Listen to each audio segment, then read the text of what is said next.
Last weekend, Syracuse football pulled off something it had never done before, winning a game in Death Valley. While the 34-21 victory at Clemson was a statement from Fran Brown's squad, it wasn't all positive for the Orange. After quarterback Steve Angeli suffered a torn Achilles that will keep him out for the rest of the season, it's Ricky Collins leading the way from here on out. With another important ACC test today against Duke, can Collins lead the Orange to victory in his first collegiate start, or will the Blue Devils play spoiler in front of a sold-out crowd at the Dome? We're here to break it all down on a special hour-long Cuse countdown, which starts right now.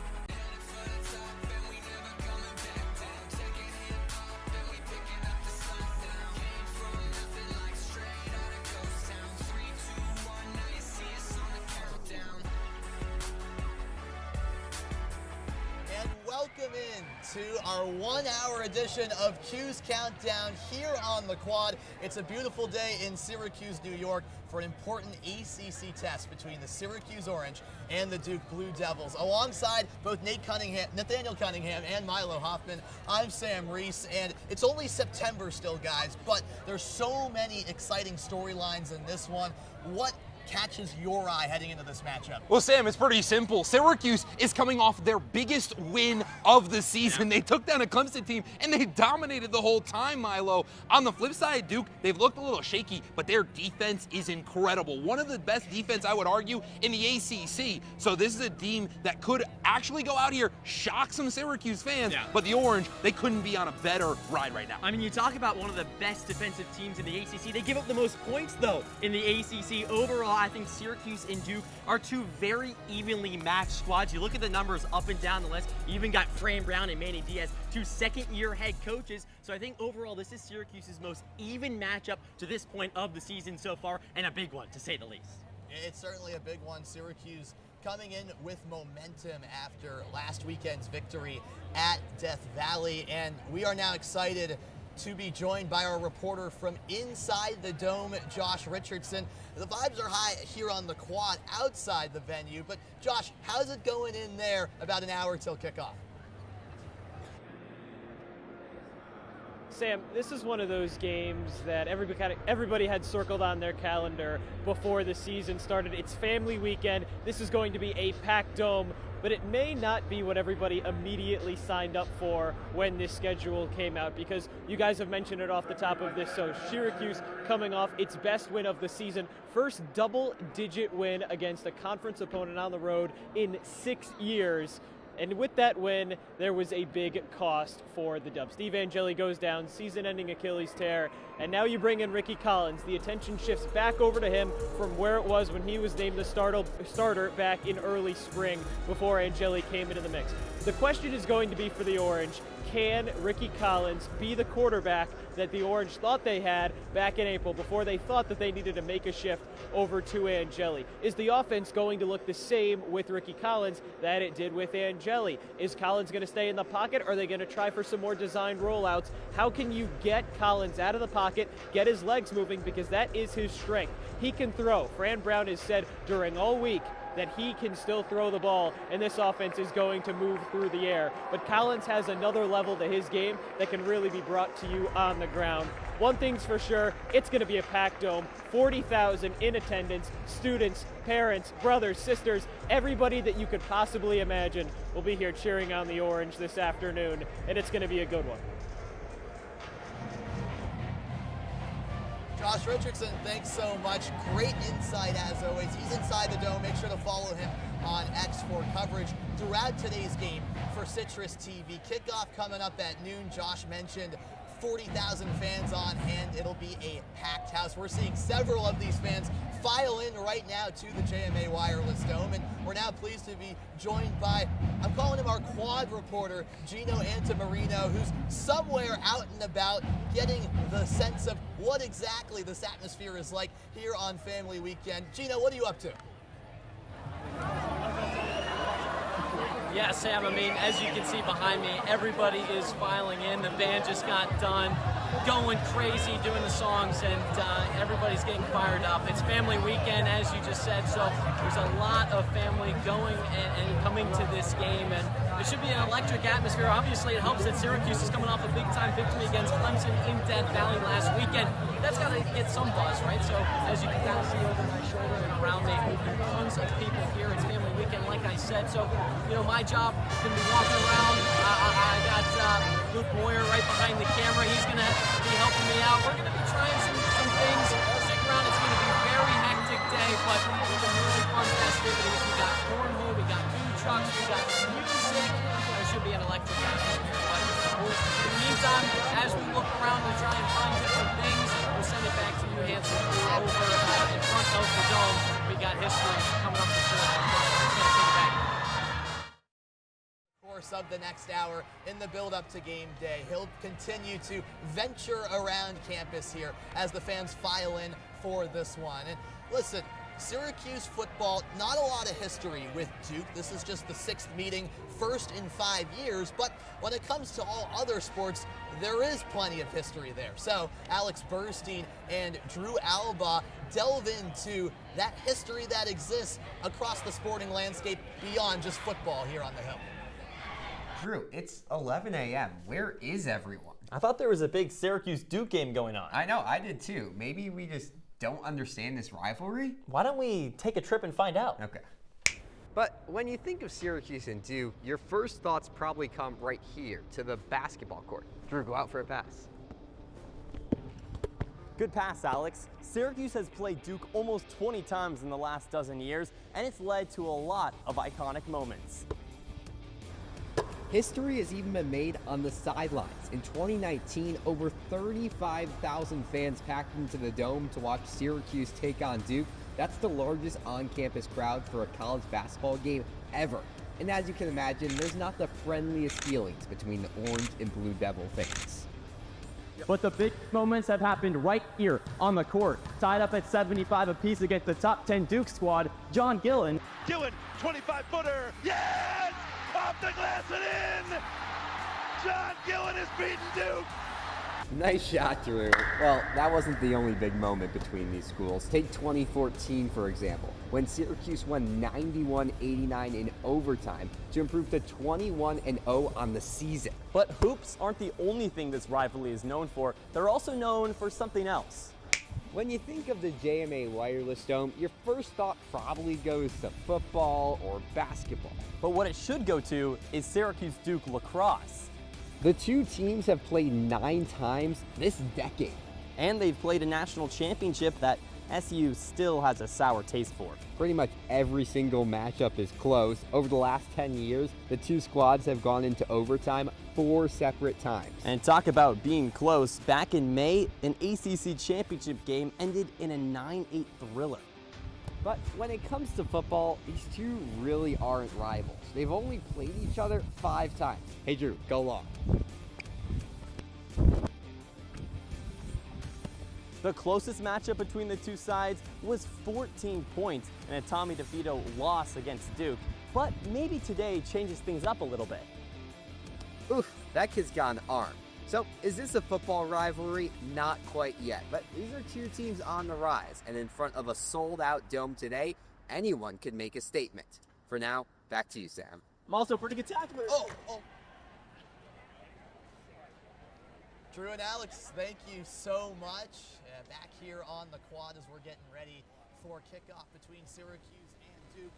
Like they mentioned right there, maybe not a whole lot of history between the football teams, but I always look at the prime days of that Syracuse-Duke basketball rivalry when this place behind us was packed to the brim with over 35,000 fans. Absolutely unbelievable. I need to get myself into the Dome for one of those 35,000 fan outcomes. But it's true, Syracuse and Duke on the football field has just not been the same. We've already said it, just the 6th meeting between these two teams overall. Even on the lacrosse team, it's been a little bit more like Alex and Drew were talking about. But if this rivalry can sort of brew out these two up-and-coming sort of programs on the football landscape, it could be good for the game overall. Well, Milo, this is a defining game in that rivalry. Yeah. You have 2 head coaches that are in their 2nd year. They are looking to really make a statement, and this can make or break their season if something goes wrong. Manny Diaz has already lost 2 games, and he hasn't looked good in those 2 that he's lost. Fran Brown needs to prove that with Ricky Collins, he can still win. And I think both of these coaches need this win just as much as the next one.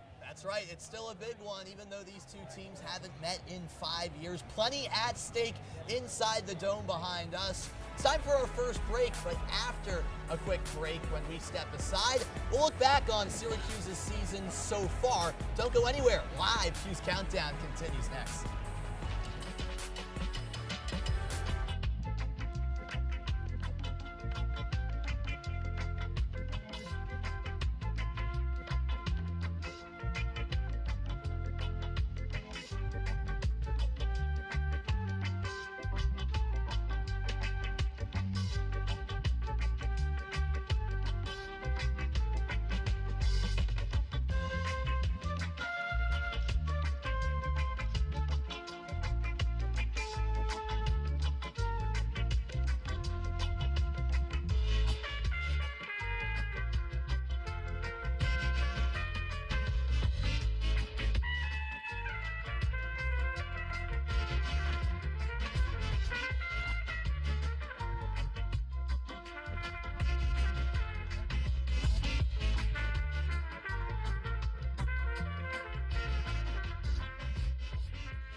Welcome back to Cuse Countdown, a 1-hour edition in build-up to this ACC clash between Syracuse and Duke. From just outside the dome, he's Nathaniel Cunningham, he's Milo Hoffman, and I'm Sam Reis. We thank you so much for joining us, and we talked to our reporter on the quad, Gino Antimarino, at the top of the show. We have him with us once again. Gino, I heard you found a friend now.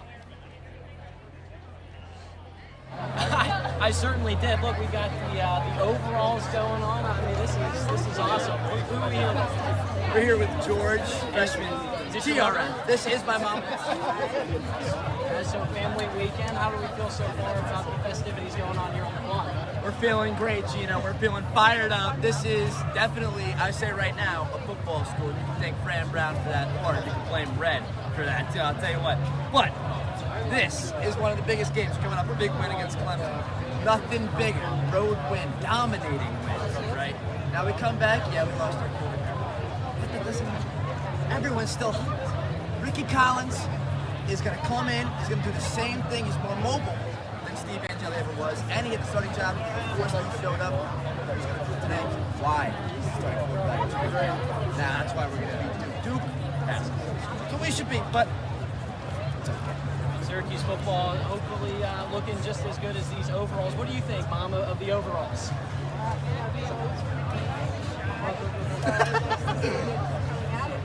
Painfully shy. All right, guys. Well, plenty of more people here on the quad that we're going to be excited to talk to. But in the meantime, back to you guys. Great stuff, and we'll continue checking in with you throughout the morning as we build up to kickoff, which is about over 45 minutes away from inside the JMA Wireless Dome. Back here with Nate Cunningham and Milo Hoffman, I'm Sam Reis. Guys, when you take a look at how Syracuse's season has gone so far, would you say they've overperformed up to this point? I think they've absolutely overperformed. This was a gauntlet of a schedule coming in, the 15th hardest schedule in the country. For them to be 3-1 to this point and to have as much success as they have, it's been an extreme success. The stats don't tell the story either. This is a gritty football team. They're physical. They go on and attack others. I mean, if you don't think this season has been a success, even with the loss, I think you'd be a little bit misunderstood. I completely agree with you, and I think it's the Fran Brown effect. Right now, Fran Brown is 13-4 as the head coach of Syracuse football, and it's been so impressive. They'd be second most important win. They're coming fresh off of against Clemson, or you lose Steve Angeli, but still you pull out the win. Even that win against UConn, you show grit. You're down 20-6 in the fourth quarter. So this team is serious. This team is legit, and they have a lot of heart. Right, it's crazy to think about week 2. Syracuse was on the verge of being upset by UConn, and it feels like the conversation would be drastically different, but instead that started a bit of a win streak. And I want to focus on last weekend because for the first time ever, Syracuse football went down to Death Valley and got the win. Now, regardless of the Tigers struggling so far for their standards, this was still a statement, Milo, and Steve Angeli injury aside, what really stood out to you in terms of how that game played out and how they got the job done? I mean, Syracuse has shown now that they are one of the better offensive teams in the ACC. They have a triple threat at wide receiver. Normally, you think about big threes in football or basketball with LeBron, Wade, Washington. I mean, I'm looking at Darryl Gill, Jonte Cook, Justice Ross Simmons. They proved when they went down to Death Valley that they are maybe the best triple threat wide receiver group in the entire conference. And then you got tailbacks in Yasin Willis and Will Nixon. A really, really good offensive team for Syracuse. And then the defense is coming up as well, improving as of late. Started out as a struggle, but the defense is crucial, and at least they did well against the Tigers. Well, outside of the X's and O's, Milo, that you did a great job explaining. I mean, how can you not appreciate the fact that they shut out the noise? It is Death Valley in Clemson we're talking about. That place is a terrible spot as a road team to go play, and Syracuse said it doesn't matter. They went in there, they shut it all out. They didn't just beat Clemson, they dominated Clemson. I think you have to give Syracuse a little bit of credit to be able to shut out noise like that, knowing that there's a couple of other big tests down the road. Well, you talked about how they shut out the noise at Death Valley, a very loud place. We're trying to cancel out some of the noise behind us here on the quad.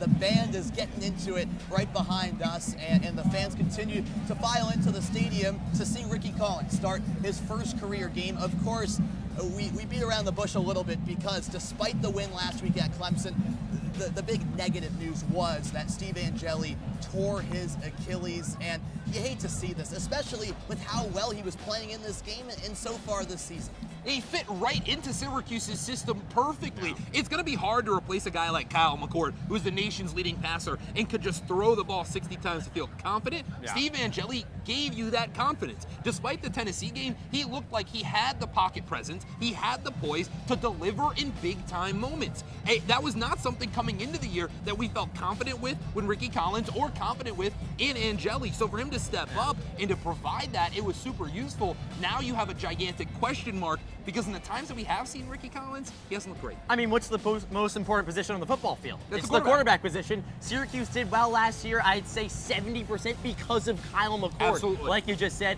now you kind of have to run that back. You're filling in for another QB who is off to such a great start in Steve Angeli. I just feel for him so much. I feel for him because this was going to be a big year. Obviously, as a redshirt junior, time winding down at the collegiate level. So it's Ricky Collins now time to shine, and there's no choice but to show up. That's right. It's Ricky time from here on out for the rest of the season. Steve Angeli is expected to utilize his medical red shirt, so he should have 2 more years of eligibility left. But looking beyond the season, what exactly does it look like at the quarterback position for Syracuse? What are some solutions? Well, the good news is we have Ben Chadwick here to tell us just that.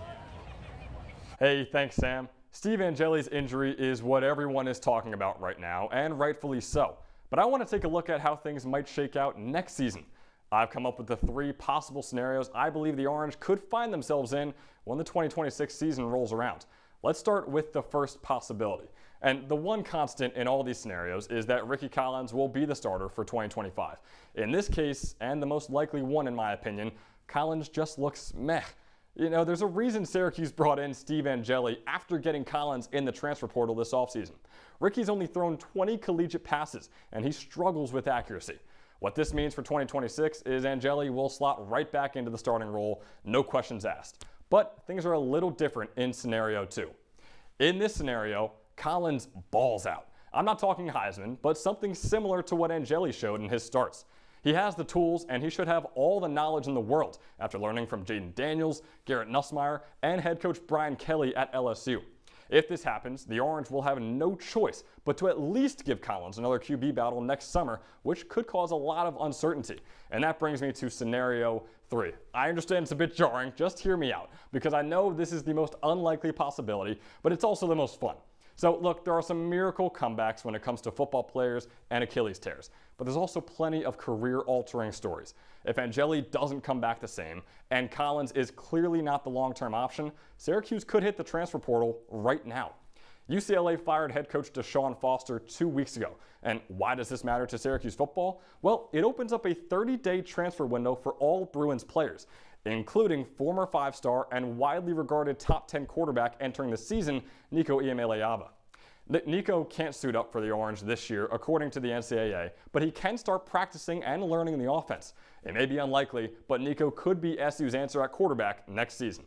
So there you have it. In scenario 1, Collins doesn't look great, and Angeli slots right back into the starting role. In scenario 2, Collins balls out and sparks another QB battle next summer.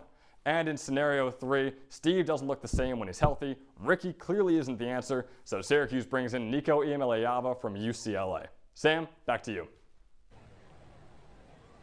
Ben Chadwick, thank you so much. So he laid out some realistic and maybe not so realistic scenarios for what could be in store at the quarterback position going forward. I think scenarios 1 and 2, the most realistic. If they go out in the portal and look for a guy like Nico Iamaleava, that would be pretty crazy. I don't see that happening. How about you guys? I mean, Sam, I love a guy like Nico Iamaleava. You do? I think Just he's a not diva. in Syracuse. Not gonna happen. It's not going to happen. Not coming to the 3-1-5. I think scenario 1 just makes the most sense. I don't think that Ricky Collins fits into this system quite like Angeli does. Obviously, that could completely change, as Ben mentioned in scenario 2. I just don't see a world where he throws the ball as efficiently as Angeli did. He just has to fill the shoes to a certain extent, right? Hold your ground. Don't make it so there's such a big drop-off going from Steve Angeli to Ricky Collins, and then hopefully Steve Angeli returns next year and kind of reenacts what he was doing to start out this year. Right, whether it's fair or not to Angeli coming back from the injury, if Ricky Collins does succeed the rest of the way, that could make for some very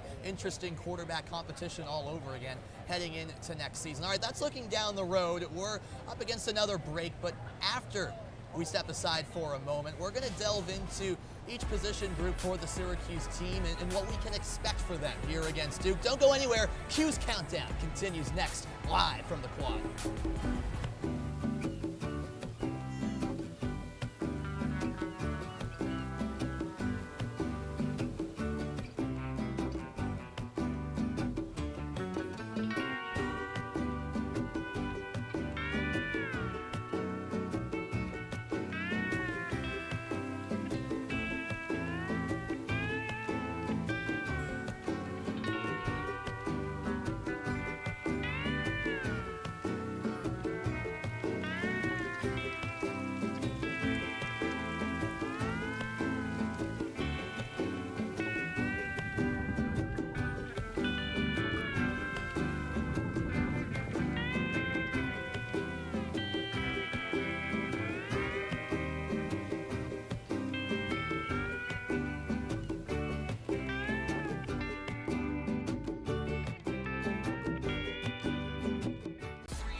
Welcome back to Cuse Countdown from outside the JMA Wireless Dome. We're winding down to kick off here at noon from inside the dome between Syracuse and Duke alongside Nathaniel Cunningham and Milo Hoffman. I'm Sam Reis. Let's focus in on the Syracuse team and what we've seen so far, what we can expect today as well. We'll start with the elephant in the room, Ricky Collins making his first ever start. I know you touched on it a little bit already, Nate, but what do you expect from him today? I really don't expect a whole ton from Ricky Collins. He hasn't looked great in his first couple of games that he's gotten action in, and a lot of it has just been because he's flustered. He hasn't looked and had that confidence that a quarterback needs. But I will say this, give him some time. This is his first collegiate start. He hasn't had maybe that experience under center like a guy like Angeli did in the college football playoff, right? This is a completely different scenario. So I think if you give Collins some time, he will perform better than what he has looked like. But I don't think that's enough to maybe get Syracuse to where they were before Angeli went down. I mean, this was the Ricky Collins week, right? Syracuse practiced knowing Ricky Collins was going to be the quarterback, and Ricky Collins is a guy coming over from LSU, a former 4-star recruit, sat behind guys like Jaden Daniels who are now doing well in the NFL. So Ricky Collins, keep him comfortable in the pocket. He's shown he can struggle with the accuracy at times. Not a big runner as well. So, I mean, that's what the Syracuse coaches are saying, at least. He's a pass-first guy. I don't know how much I believe that. But keep Ricky Collins comfortable in the pocket, and he should do well, just to say mediocre at best. All right, so you guys touched on what we can expect from Ricky Collins, the new starting quarterback of this team, but how about the run game, which has been established a little bit? Yasin Willis and both Will Nixon making an impact, pretty even amount so far this season. Milo, should we expect a lot of running the football from Syracuse, considering it's an inexperienced Ricky Collins? I think you're exactly right. I think Syracuse should run the ball exponentially more, and I'm going to go out there and say I think Syracuse should go with the two tailback set more. Have Yasim Willis and Will Nixon out there at the same exact time. You have Yasim Willis, who's an absolute bulldog. He can go down and get gritty, and then Will Nixon more of that receiving back who can get out inside the flat, run those quick 4 or 5 yard out routes, and then by the goal line, it's all Yasim Willis. Keep the defense on their toes. Now you have Ricky Collins, who doesn't have too much experience. The running backs are going to be crucial going forward. When you talk about the running backs, the running game is what opens up the pass game. And this Syracuse offense has proved time and time and time again. After Tennessee, the only thing that was said was run the ball more, and then they threw it 60 times, right? This is a Syracuse team that if they are going to go out there and run the ball, it's only to throw it more. I just don't know how successful they're going to be with that. I think they need to rely on the run game. I just don't think they will. All right, well, we'll find out how that exactly plays out in terms of the pass and run balance. If you were already missing our reporter on the quad, Gino Antimarino, well, I have good news for you. He's back with us again. Gino, you seem like a fan favorite out here. Who are you with now? I don't know about that, Sam, but I'm joined with Liam? Greg. Right. Now, you guys had a game of Jenga going on. Who's winning right now? Nice. Now it's family weekend. How are the festivities? Are you having fun? Yeah. What's most excited you are for? Are you excited for the game? I'm excited for Syracuse to win. All right. Well, we're really excited for the football game to get underway. I don't know. We might have to have a field goal kick here in the near future. We'll see. We'll see. Would you be up for that? Yeah. Awesome. All right. In the meantime, we send it back to you guys. I've been hesitant to love this. Yeah, it's... Thank you so much, Gino. Great stuff, and we'll try to get to Gino at least a few more times before we conclude our 1-hour edition of Cuse Countdown from outside the JMA Wireless Dome. Focusing back on the X's and O's for the Syracuse team, well, there's plenty of receivers who have impressed in the early going, and we've got John Baccio, Dan Shallum, and Griffin Marcy to break down the key receivers for this team and what they've done well so far this season.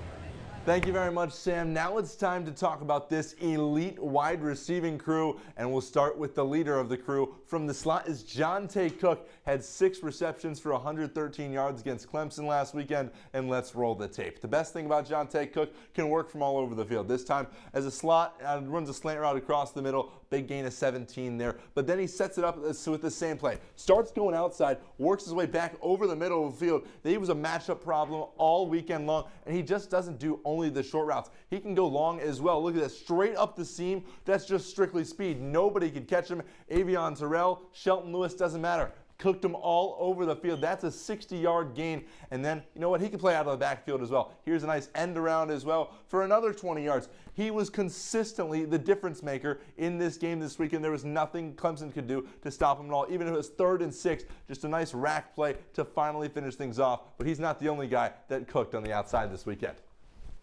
Thanks, Griffin. Now, look, there's another junior wide receiver in that room that deserves just as much of attention as Jonte Cook, and that's Darrell Gill Jr., and plays like these are exactly why. Let's show it to you. You've got Steve Angeli lobbing one downfield, back right of the end zone. Darrell Gill for a fingertip catch in the back right of the end zone. That's one of his 3 touchdowns over the last 2 games. Plus, he had 150 yards and 2 tutties against Colgate 2 weeks ago, had 40 yards and this touchdown snag against Clemson. He's averaged nearly 80 yards per game to start this season, and wow, let's just take another angle at it. Darrell Gill beats his man in one-on-one coverage. That's money all day long. And there's one more receiver on the docket for you. Dan?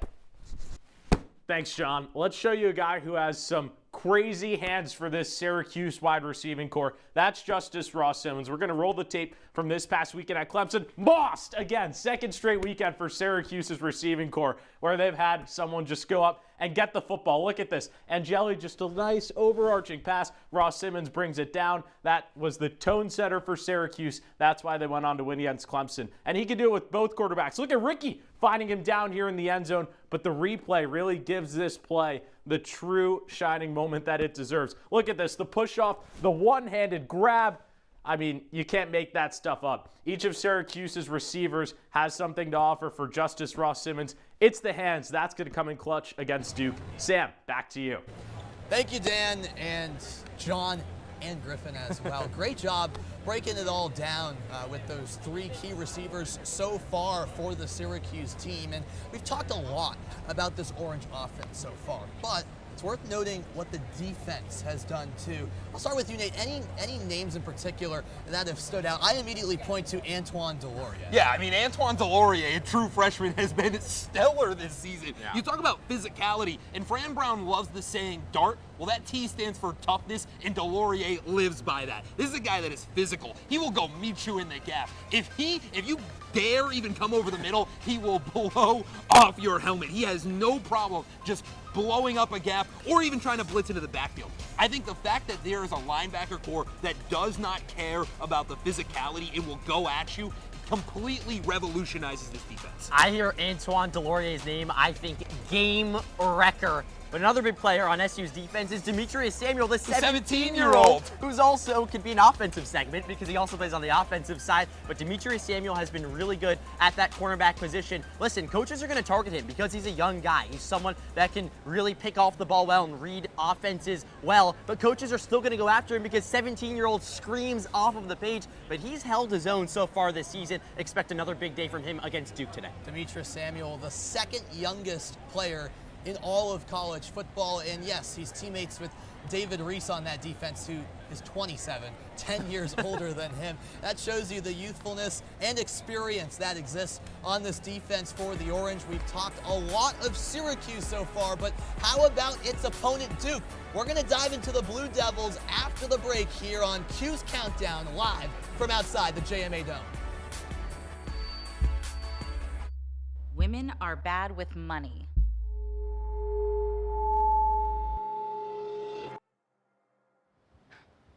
It's what the world's been saying for centuries. But now, we've got something to say. Save it. Save the old-fashioned advice, the empty excuses. It's all worthless, unlike us. To our fellow females, it is time to save ourselves by saving our money. Contributing to our futures, investing in our independence. Until we're no longer 80% more likely than men to live in poverty in retirement. So again, we say to that, save it. The falsehoods, the feelings of fault, then the funds. Learn how to save for your retirement at wesaysaveit.org.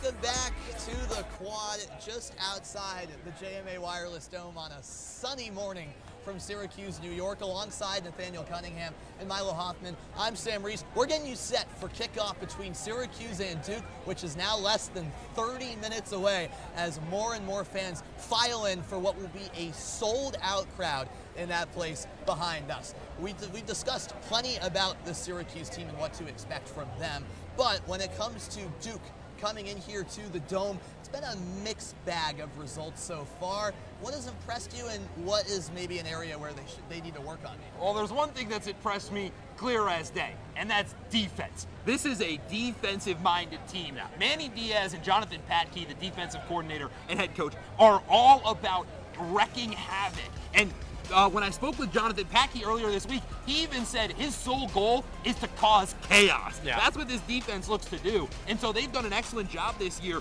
They are 6th in the nation in tackles for a loss. They're 15th in the nation in sacks. This is a defense that is absolutely incredible. On the flip side, their offense is pretty shaky. They can't run the ball. This is a team that in their 2 wins ran the ball a ton, especially in the red zone. They had 2 touchdowns each from just on the ground. Again, in their 2 losses, 0. One of them, they had under 100 yards rushing. This Duke team has not been great at utilizing that run game, which is a part that can really hurt Syracuse. You talk about the good, you talk about the bad, that means mid. Duke has just been mid. They've been up and down. They've had a couple big losses against Tulane, against Illinois, but then that win against NC State was very, very impressive. NC State, a team not to be, they're a good team. They go out there and they compete every single week. Duke came back in that one, led led by Darian Mensah. So I think Manny Diaz, like you talked about the defense, he's a defensive-minded coach. He's going to come at you with all the different blitzes, all the different looks on the defensive side. And overall, I think this Duke team is solid. 2-2, I think that screams what they should be so far this season. Yeah, it's hard to put a real finger on how to assess this Duke team so far because it's interesting. You know, you got a new QB in Darian Mensah coming over for Tulane. They're reportedly, nothing official, paying him around $8 million in that NIL. And the stats tell you that he's been, you know, pretty good so far. But when you watch the film and break it down, it's been a bit up and down for him like it's been for the team. And you guys brought up how he's a defensive-minded coach. But a lot of their games, you know, so far have involved some high scores. They're a team averaging over 30 points per game. And when we look back at how they did last weekend against NC State, Milo, you brought it up a little bit there, but this was more or less a shootout in which they did get the job done. Yeah, and I think Duke is somewhat comfortable playing in shootouts now. Sure. Call me crazy with Darian Mensah, who's up there at the top in passing yards, leads the ACC in passing touchdowns. He's someone that you can really trust at the quarterback position. I know Sam was talking about it. The numbers, sure, the numbers say he's one of the better quarterbacks in the ACC, and I think you gotta believe those numbers. I watched the tape, sure, maybe sometimes he's struggling. Maybe the turnovers will get to him. Only 2 picks, though. Duke overall as a team has fumbled the ball a whole bunch, but if Darian Mensah can keep the ball with the Blue Devils and not turn over like he's been doing really well so far this season, he's been elite. He's been elite. There's no other way around it. Well, I think it's simple. You talk about the offense. I've got to go back to what I said before. The defense. The defensive line is one of the best in the country. DJ Anthony and Wes Williams are excellent off the edge. Well, let's go to the secondary. CJ Bailey, one of the better quarterbacks in the ACC for NC State, can march down the field quickly. Duke picked him off not once, not twice, but 3 times. They picked him off 3 times, once to seal the deal in that 4th quarter in a shootout. Interceptions. So when you look at what this Duke defense provides, especially in those shootout games, they know how to lock down and stay concise and stay within themselves, especially when they need to, Sam. Right, and so Nate continues to highlight what this defense has done so far for Duke. But of course, the biggest talking point is all about Darian Mensah because he is the new guy on the block. You know, you have a young coach in Manny Diaz, a new quarterback in Darian Mensah. There are parallels in that sense to the Syracuse team. You guys have highlighted, you know, what you've thought of Mensah so far, but in a game like today, he has to have the upper edge over a guy in Ricky Collins who's making his first career start. Well, he absolutely does, Sam, but he has it not for maybe the skill set and what he's done in the past, but just for the fact that he is a poised QB. He does not get razzled at all. This is a guy that is confident when in there, and even when he's getting pressure, even when he has some action, he can scramble. He can get towards the sidelines and still make excellent throws. Darian Mensah is one of, I think, genuinely the better quarterbacks in the ACC. I mean, you talk about scrambling so much, though. He doesn't run. Darian Mensah does not run the football. He has -8 rushing yards so far this season. Count that to a whole lot of sacks in the backfield. They're not planned out runs for Darian Mensah, but he has really, really good accuracy, and that's huge. We've talked about Ricky Collins' accuracy being a struggle. Darian Mensah has the experience coming over from Tulane, someone who can really, really make an impact for Duke in a big game and probably the biggest game of this year so far for the Blue Devils. So what I'm hearing is expect Mensah to throw the ball quite a bit. They also have a pretty good running back room too, about 3 guys that they tend to rotate with throughout the course of the game. That's what we can expect here, and what you can expect right now is Gino Antimarino back with us here on Cuse Countdown. Gino, I heard you're about to try to kick a field goal. You're not a better kicker than me, though. I wish I was with you. I'm not kicking anything. I got my man Liam here after you won the Jenga game, right? Yes. Awesome. All right, so he's looking for his 2nd win of the day. All right, so here's our field goal. It's, you know, some high quality stuff we got going on here at CitrusTV. All right, I'll set it right here. Let's see, you think you can do it? Oh, it's just a little wide. It's okay. It's a small field goal post. You want to try again? One more. Okay, we'll do one more. Take a step. We'll bring it a little bit. All right. You want to run up, or you think you can just nail it like that? All right, we're gonna. Oh, that's all right though. It was a great kick. Soccer. Do you play soccer? No. That was good. I play baseball though. Ooh, okay. All right, so if it was hitting a home run, you would have nailed that. Yeah. Awesome. Well, enjoy the game. Who are you most looking forward to seeing? I don't really know I just seem to have fun. Here to just have fun. Love to hear it. All right, Liam, have fun at the game with your dad. Should be a good one. All right, back to you guys. Thank you. What do you say? Gino, thanks so much. Electric stuff there, and you know, with a little more practice, I know he's a baseball player, that kid right there. With a little more practice, I think he could become a pretty good kicker. Yeah. I don't mean to toot my horn here, but I nailed a kick at the College Football Hall of Fame From down 10 in Atlanta. yards? It was nails. No, it was an extra point. Okay. It was All right. 20-something yards, and I can hit from over 30. But that kid can get there with a little more practice. A soccer player. I don't know You're about pretty that. good too. I do know. Yes, I can kick the ball. I don't know if I got those skills though. I like to live in the trenches. I'm more of a, straight hands-on, pad-to-pad. Game on the line. Give me Sam Reis.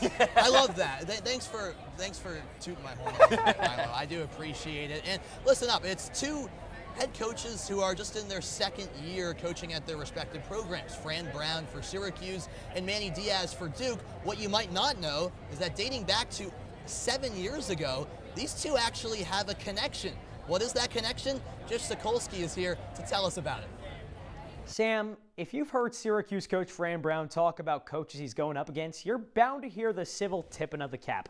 Broad gestures of respect are nothing new for the up-and-coming coach, but it goes a little deeper with Duke's bench boss Manny Diaz. Brown may give kudos to a Brent Key or a FaceTime call to Dabo Sweeney, but he went out of his way to say this about the face of the Blue Devils.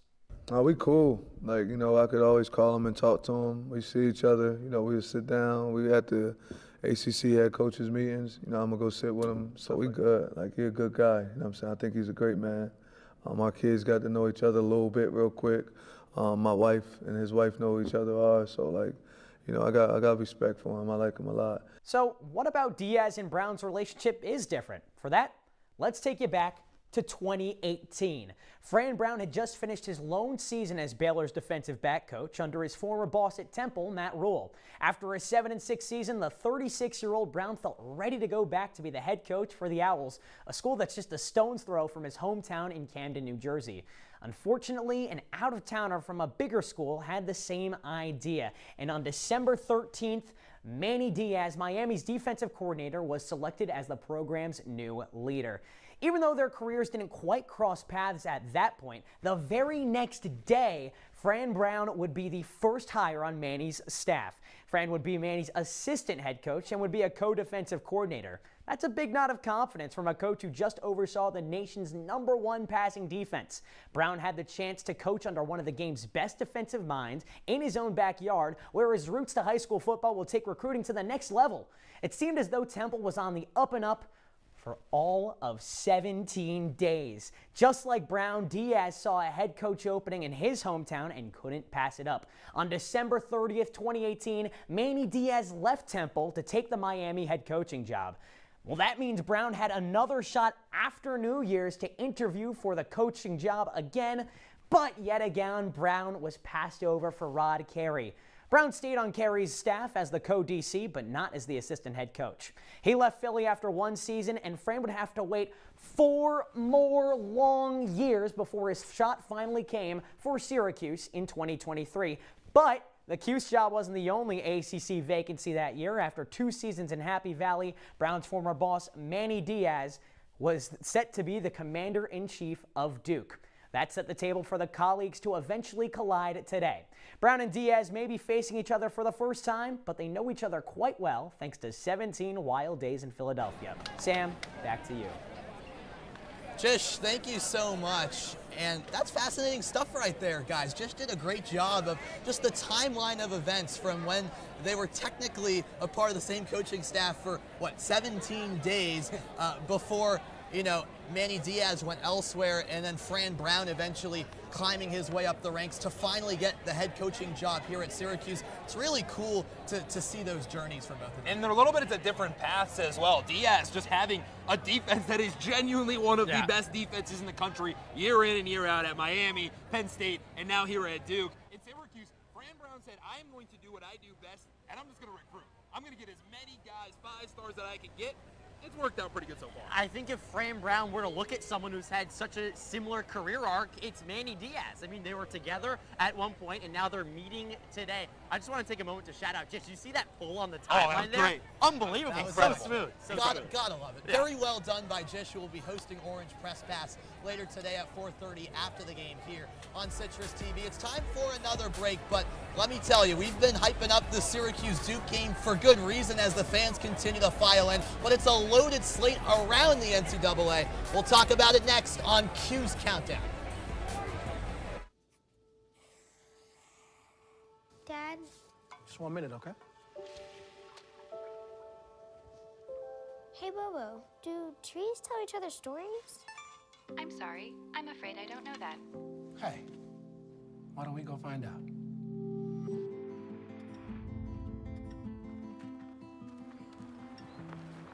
Listen.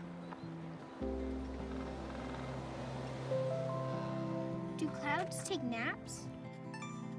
I couldn't tell you.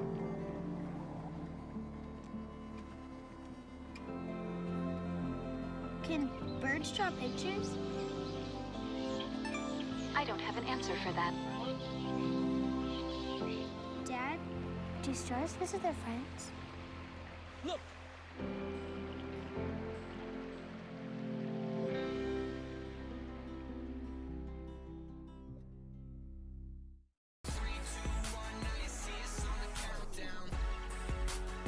Welcome back to Cuse Countdown. We're now just 15 minutes away from kickoff. We're just outside the dome here, the Sala Family Plaza right behind us. It's getting absolutely packed as the fans file in on a beautiful day here in central New York. Alongside Nathaniel Cunningham and Milo Hoffman, I'm Sam Reis. I just heard a Hey Duke from behind me. There are some Blue Devils fans around here, but it's a majority orange for Parents Weekend. And going beyond just the Syracuse-Duke game, there are some fascinating matchups around the conference, which seems like a wide open ACC right now. Yeah, especially with Clemson going down and not being as good as anticipated. SMU lost their ranking. Notre Dame has dropped a little bit. Georgia Tech obviously rising, and they're going to be a nice matchup with Wake Forest, also kicking off at noon. But this is an ACC where Syracuse can pick up a couple of these wins. They might be in that conversation for a conference title. Yeah, definitely. I mean, there are a couple of ACC teams that are surprising people. You talked about Georgia Tech. I'm looking at Haynes King as maybe a Heisman favorite at this point. Maybe not in that top 3 or 5 range, but definitely inside that top 10, I would say. So Georgia Tech, a really, really important team to look out for. And overall, it's a really good slate in terms of the entire Atlantic Coast Conference. And the ACC slate actually began last night when Florida State was upset by Virginia. One of the best field storms I've ever seen down in Charlottesville, a double overtime win for UVA. So now all of a sudden it seems like Florida State might not be as legit as we thought with a top 10 ranking heading into the day. So I think we all agree that the ACC is pretty wide open. But Milo, when we take a look at the entire NCAA schedule this weekend, my goodness, if you're sitting on your couch all day, starting with the Syracuse-Duke game and for the rest of the day, I don't blame you because I kind of want to do the same.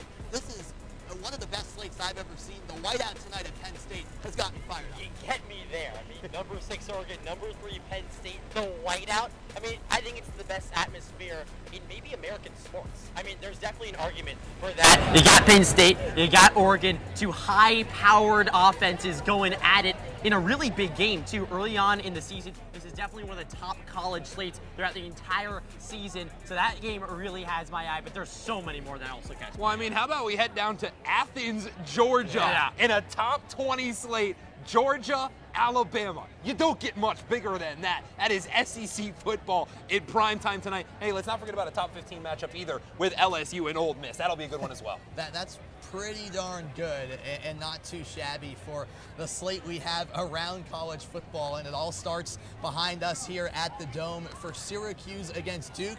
We're about 10 plus minutes away from kickoff of that game, but focusing on the entire slate this weekend, if you're 21 and then a betting man or woman, well, Max Gifford has you covered on what you should be looking out for this weekend in case you want to play some wagers. Max, what do you got for us?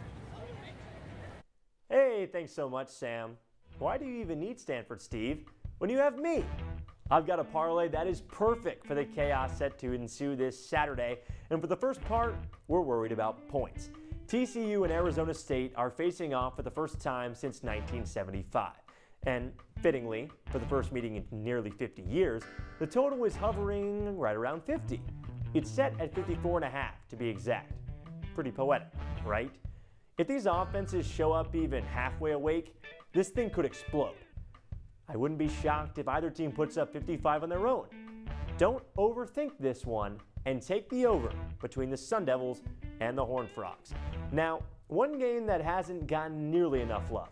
Number 24 Notre Dame taking on Arkansas for the first time ever. The Irish are favored by just 4.5 points. And to be honest, that feels suspicious, like Vegas knows something we don't suspicious. It's screaming, trap. But look, Notre Dame is the golden child of college football, and one more loss knocks them off the playoff board entirely. And if you're a little twisted like I am, you love that. Still, even the biggest Notre Dame doubter you know doesn't think Marcus Freeman is falling off a cliff just yet. I'll ride with the Father, Son, and the Holy Spread, and ride with the Irish to cover against the Razorbacks. All right, this one's not for the faint of heart. But with where our Beat the Bookie budget is sitting right now, it's time to start using logic rather than using just vibes.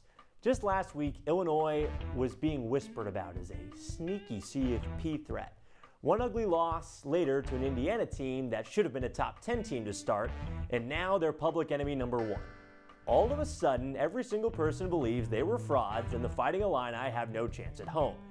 Even if I don't think they deserve to be a top 10 team, and even though going back to Memorial Stadium probably won't magically change anything, I'm taking Illinois moneyline over number 21 USC in Champaign.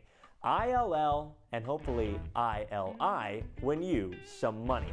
That's $97 right there to deposit in your pocket when this all pays out. But if this money wasn't enough, let's get to that marquee matinee between Syracuse and Duke. There's not much series history for a sample size. Ooh, ambience change, I like that. Big Burr and Drew were detailing it earlier in the show, so you need to do me a favor and you need to throw the records out the window for this one. Duke is the favorite in the Dome for this one, with Vegas giving them 5.5 points. Just for reference, Syracuse was 17.5 point underdogs on the road against Clemson and still came out with a victory in Death Valley. That was the second biggest upset in college football betting-wise this whole season.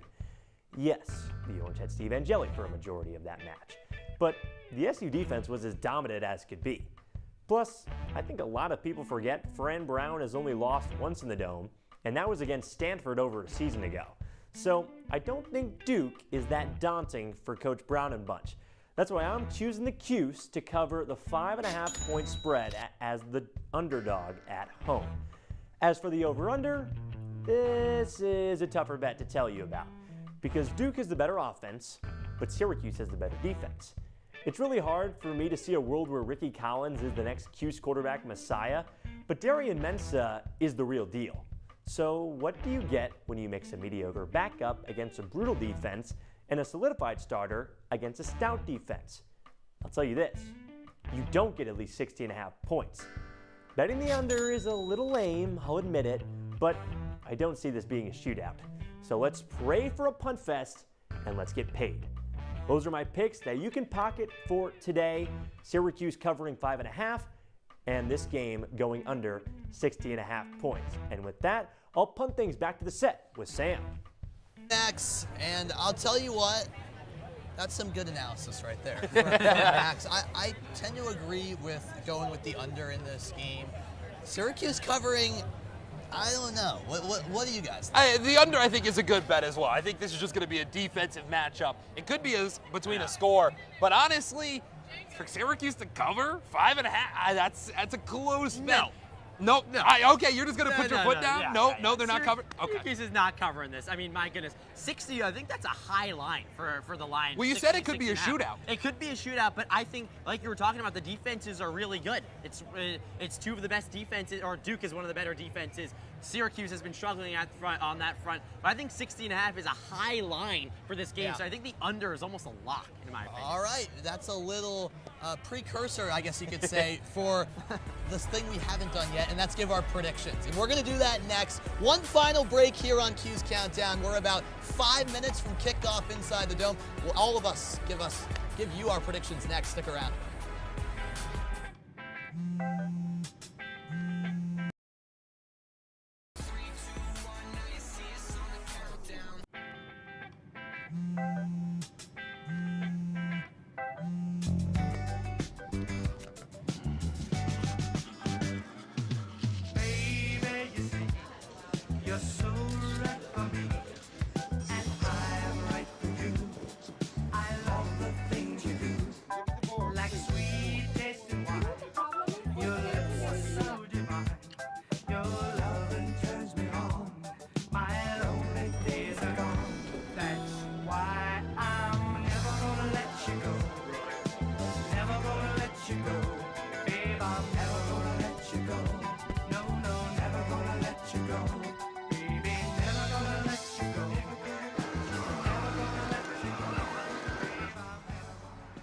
go.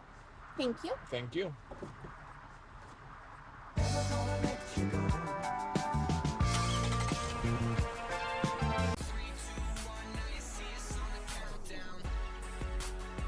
We're back here on the quad, just a few minutes away from kickoff between Syracuse and Duke for an important ACC matchup on a beautiful day in late September in the 315. Alongside Nathaniel Cunningham and Milo Hoffman, I'm Sam Reis as we wind down with kickoff just around the corner. That means it's your favorite time, my favorite time, prediction time. We'll start with you two guys. What do you got? Do the Orange get the job done? I'll start with you, Nate. Well, Sam, we talked all day long. What do the Orange got to do? They've got new pieces. They've got a new quarterback. Their running backs are great. Their wide receivers are great. The defense is physical. I mean, how could you not pick against Syracuse with a sold-out 50,000-person stadium? Well, they're all going to leave with one feeling. A bit of disappointment. Give me Duke by a billion. Duke by a billion? Wow. That's not even possible. That's you're not the even villain. possible. Duke by a billion. Give me this. Give me this. Are you kidding me? Duke by a billion? I'm gonna throw this thing out. Psych! Give me Duke 34-21. This guy knows what he's Blue talking Devils about. all day. That's Nate and I's predictions, but I want to hear what the rest of our crew thinks about this game, guys. Well, Milo, the Dome is going to be loud today, and you can't forget, Ricky Collins was good enough to go to LSU. Give me Syracuse 30-24 in an offensive battle. I don't think Ricky Collins is going to be the reason Syracuse gets the win, but I also have the Orange taking it 24-21 over the Blue Devils. Ben, what do you got? Hey, thanks, Drew. And I agree with you on the margin there, but I got to take Duke in this one. 34-31, I have the Blue Devils winning. I talked about it before in scenario one. I think it plays out on Saturday with Syracuse. Ricky Collins is not the answer. He's not going to be that guy. He's not going to be Steve Angeli in this game or the rest of the season. I think it's going to be a rough start in his first career start against the Blue Devils, who are just going to take advantage of that all day long. Give me Duke in this one. Dan, John, how about you guys? Ben, I don't want to hear it. I'm drinking the Kool-Aid on this Orange team all day long. I know Ricky Collins is in there, but John, they're going to run the ball with Yasin Willis. Ricky doesn't even need to pass that much. Career day out of Willis. The defense is going to step up just like it did against Clemson with Darian Mensah, who is just overpaid, overhyped. I don't even see them coming close to winning this game. Give me Syracuse 38-24. Dan, I hate to be that guy, and while SU might have to do a whole lot of this, what have they been doing this entire season? A whole lot of this, passing the ball. And who's their quarterback now? Well, that would be LSU transfer Ricky Collins, who was just 3 of 8 against Clemson. I'm saying the Duke Blue Devils take this one back to Durham. 21-13 is my prediction. Duke wins over SU. Jish, what's your prediction for this one?